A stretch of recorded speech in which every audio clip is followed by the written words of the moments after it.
Hello everyone, so the time as I record this video is 4:30 on Wednesday the 22nd of October 2025. So I kind of didn't want to report on this news that I'm going to tell you, but I feel like my hand has been forced on this one because I've been seeing this news everywhere now.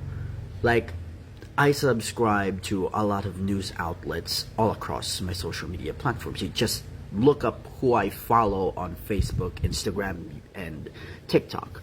But this one is a bit much now, so I now feel obligated to report to you that the Japanese parliament has just elected Japan's first ever female prime minister. Yes, it took them such a long time to elect the very first female prime minister in Japanese political history.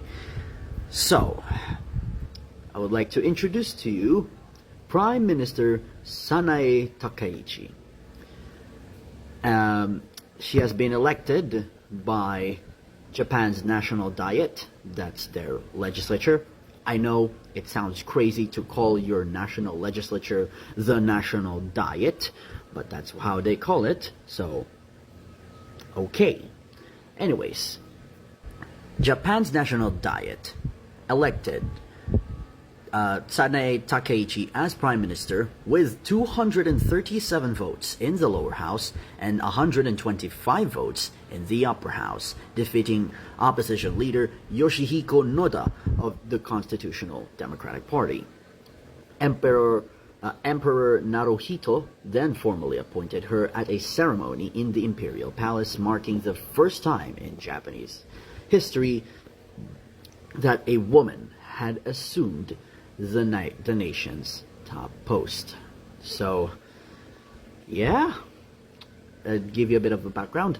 Takaichi, a 64-year-old conservative from the Nara prefecture, first won leadership of the long-dominant Liberal Democratic Party on the 5th of October, defeating several male rivals, including Shinjiro Koizumi. Her victory was enabled by her consolidation of right-wing support inside the LDP and the collapse of the party's alliance with its centrist partner Komeito. To secure enough votes in parliament, she negotiated a last-minute coalition deal with the Japan Innovation Party, or Ishin, ensuring her majority in both legislative houses. So, I'll give you a bit more about why they had the National Diet had to elect a new prime minister. Her predecessor, Prime Minister Shigeru Ishiba, resigned following months of political gridlock and the LDP's major electoral losses in mid-2025. The defeats shattered public confidence and cost the LDP its parliamentary majority, creating a rare power vacuum. Ishiba's resignation triggered a leadership contest inside the LDP, Japan's dominant post-war party, which most observers described as a conservative reorientation after years of moderation. In early October, the LDP, desperate to revive its conservative base, elected Takaichi as its new party leader. At 64, she became the first woman to head the party in its 70-year history. Her victory was driven by support from the powerful faction led by Taro Aso, a longtime ally of the late Shinzo Abe. Takaichi used her reputation as a nationalist and an economic hawk to rally the right wing of the LDP, defeating younger rivals who promoted more centrist policies. Takaichi's rise immediately triggered a coalition crisis. Komeito, the LDP's centrist religious partner for over 2 decades, withdrew its support, citing her far-right views and her decision to rehabilitate party members tied to a political funding scandal.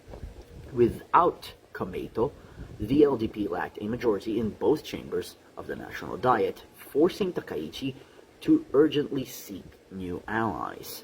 After days of behind-the-scenes negotiations, she struck a last-minute deal with the Japan Innovation Party, or Ishin, a populist right-leaning faction based in Osaka.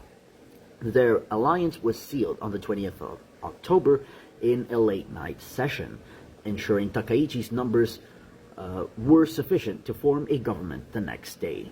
Observers noted that her coalition deal was both opportunistic and risky, as it relied on a new partner with divergent regional priorities.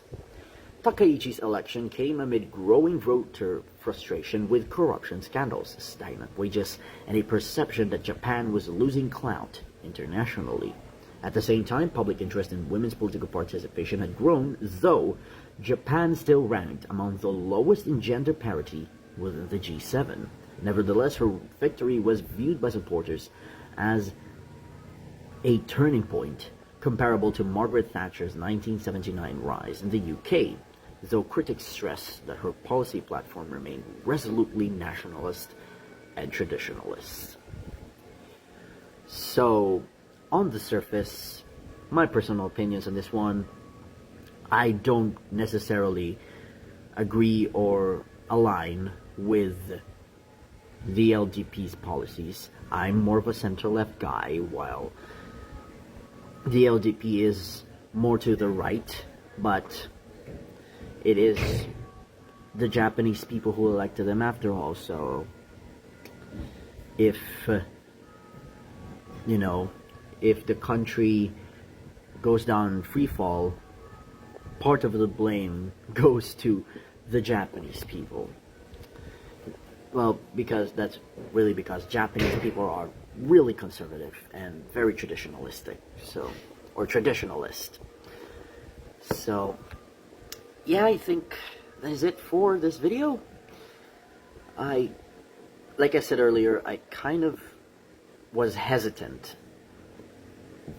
to report on this, but I've been seeing this news all the time, like even when I'm just scrolling on YouTube, TikTok, Instagram actually, and I just see Sanae Takaichi elected as first female prime minister.